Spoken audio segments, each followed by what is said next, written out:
Godmorgen og velkommen til den her morgenrutine. Jeg starter altid dagen med at åbne øjnene. Og ja, jeg sover med tøj på.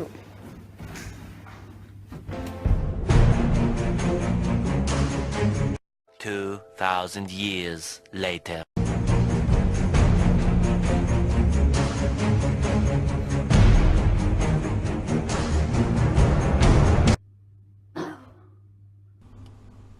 Bagefter min meget professionelle morgentræning bliver jeg altid så sulten. Jeg plejer altid at spise en amagermad med æblecider.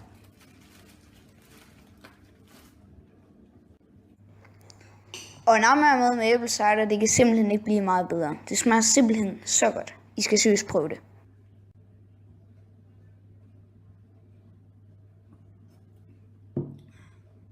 Bagefter jeg spiser, skal jeg altid sådan på toilet.